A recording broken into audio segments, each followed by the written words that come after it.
Hi everyone, this is Sobel Mortazavi, and my midterm project is on the dependency on global economics, which leads to global inequality. The event that I chose was the incident on March 23rd, 2021, when the Evergreen ship was caused a major blockage in the Suez Canal, and the Suez Canal is located in the upper northern region of Egypt, and it is a crucial route for trades and exports from the Mediterranean to the Red Sea, Africa's, Asia's, and Europe. The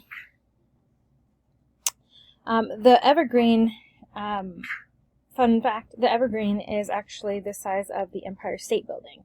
So if you can imagine how huge that massive ship was, causing the blockage, and what it did was bring to light the inequities that exist due to mass globalization. So the Suez Canal is actually a man-made canal, and it is a major supplier that, and one of the major suppliers that consistently ship through there is China to Europe. If you look to your right in the image, you can see how this man-made canal actually shortens the time to get to the destination rather than having to make the long trip around, which is indicated in that purple line there. So the blockage costs up to 12% of the global trade, and the stranded ships were holding $9 billion of trade, which actually equates to $400 million an hour that was on hold due to the crisis. So the Suez Canal incident was an amazing example of economic globalization. It really demonstrated how the dependency of most countries are for one another, like the dependency on exportation from China. If you look at the image on your right, you can see how much the blockage really did impact the canal. It literally didn't let anything go through on either side. And on recent articles, it expressed that the global impact of the single event would have because it runs through 12% of the yearly global economy, which is estimated to be $83.8 trillion a year. Huge. This means that the flow of 10.06 trillion would be tied up in the Suez Canal and backlogged for months to come, along with ships waiting to port. If you take a look at how mass globalization has really enhanced or amplified, you can see on the right-hand side that, statistics taken from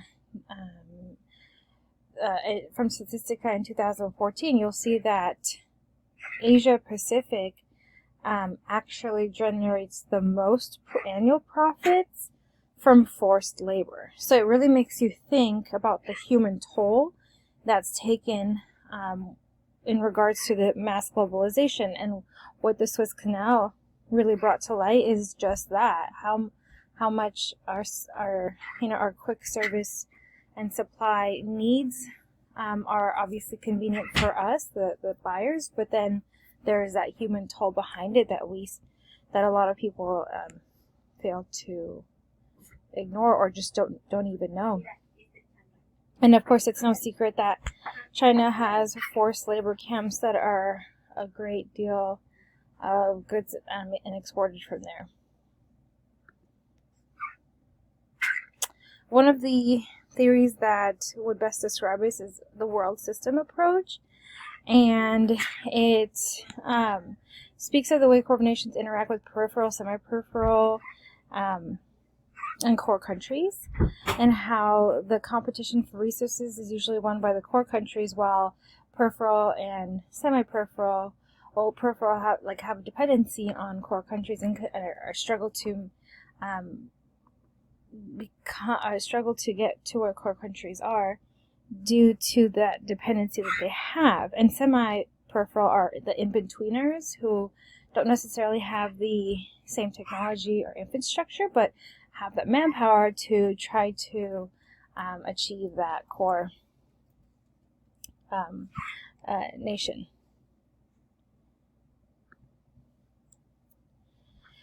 The event described in the assignment is an example of world system theory, also because it focuses on the world as a unit rather than individual countries. For example, China is not considered a core country, but rather a semi-peripheral who's striving to become a core country. And what we see in the incident regarding the Suez Canal is the primary focus on the economic impact rather than the individual the contributors and cultures who assisted and are involved in the integral and impactful for the issue, which is one of the criticized issues of world systems theory. One of the quotes that really stuck out to me was perhaps the three most daunting tasks facing humanity in the 21st century are the preservation of our wondrous planet, the reduction of global inequality, and the strengthening of human security, including in the expanding domain of cyberspace. If rapid globalization continues as it is, it will amplify the pattern of uneven economic growth, creating more economic inequalities.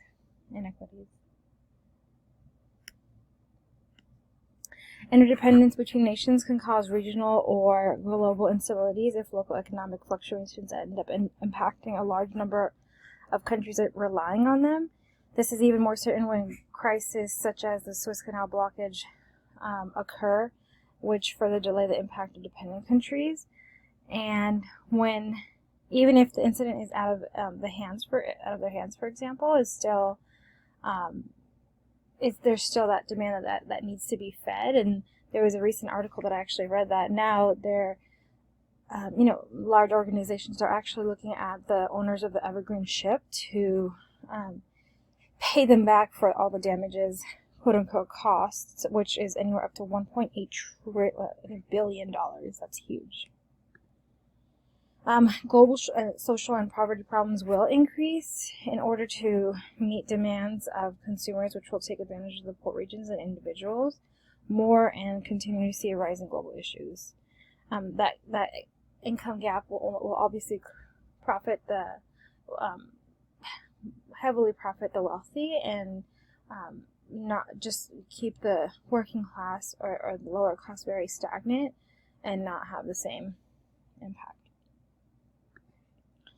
So, some theoretical support. World systems theory recognizes and highlights the economic impact and advantages since it views the system as a unit rather than acknowledging the individual customers, people, and regions.